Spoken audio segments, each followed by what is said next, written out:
Hi friends, అక్కడ ఏమున్నాయో ఏం జరుగుతున్నాయో అన్నది ఈ వీడియోలో అయితే చెప్తాను. సబ్స్క్రైబ్ చేయని వాళ్ళు సబ్స్క్రైబ్ చేసుకోండి ప్లీజ్. ఇంకా నేను మా సార్ వాళ్ళ పిల్లలు అయితే ఇక్కడ సముద్రం కాడికి అయితే వచ్చాము. సముద్రం వారు ఇదైతే కట్టారు కొత్తగా. ఇంకా దీన్ని చూడడానికి అయితే మేమైతే 35 కిలోమీటర్లు దాటి అయితే వచ్చాము. మా ఏరియా వచ్చి జహరా నుంచి ఇప్పుడు మేము వచ్చి షర్కి అయితే వచ్చాము. ఇప్పుడు మీరు చూస్తున్నది అయితే కోవిడ్ సిటీ. ఇది చూడండి ఎంత బాగున్నాయో బిల్డింగ్స్, అలాగే టవర్స్ ఇవన్నీ. మేము వచ్చి మధ్యాహ్నం వచ్చాం కాబట్టి ఇక్కడైతే ఎవరు లేరు జనాలు.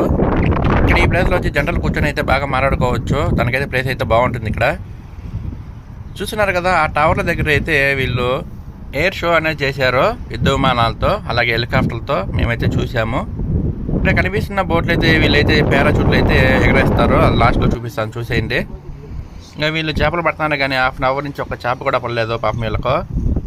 ఇక్కడ ఆడవాళ్ళు అయితే వాటర్ బైక్స్ అనేది డ్రైవ్ చేస్తున్నారు చూడండి ఇక్కడ సముద్రంలో. ఇంకా రేపటి నుంచి రంజాన్ కాబట్టి ఈ రోజు అయితే వచ్చేసాము. రంజాన్ రోజు ఏం తినకూడదు, ఏం తాగకూడదు రోడ్ల మీద పబ్లిక్గా. ఇక్కడైతే సముద్రం వారైతే గాలి చలి అమితంగా ఉన్నాయి, మామూలుగా లేవైతే. నేనైతే చలి కూడా వేసుకున్నా కూడా తోలు తీరిపోతుంది నాకైతే. ఇంకా రంజాన్ అనేది స్టార్ట్ అయింది కాబట్టి ఒక్క బదులు ఎలా ఉంటాయి, ఎలా ఇస్తారు తిండి అనేది నేను రేపటి నుంచి అయితే పార్ట్ 1 పార్ట్ 2 ఇలా డైలీ పెడుతూనే ఉంటాను. సబ్స్క్రైబ్ చేసుకుని నా వీడియోలు చూసేయండి. ఇంకా రంజాన్ ఒక్క బదులు అయితే మనం పబ్లిక్గా తినేదానికి లేదు. ఒకవేళ తిన్నామంటే 30 రోజులు జైల్లో ఉండాల్సి వస్తుంది. బయట వాటర్ తాగకూడదు, తినకూడదు. అలాగే మన రూమ్లో కూర్చొని చేసుకొని తినచ్చు. ముందు చెప్పినట్టు పారాచూట్ ఎలా ఎగరేస్తారనేది ఇప్పుడు చూసేయండి. సముద్రం అయితే చాలా ప్రశాంతంగా ఉంది కాబట్టి నేను కూడా బాయ్ బాయ్ చెప్పేసి వెళ్ళిపోతున్నాను. సబ్స్క్రైబ్ చేయని వాళ్ళు సబ్స్క్రైబ్ చేసుకోండి.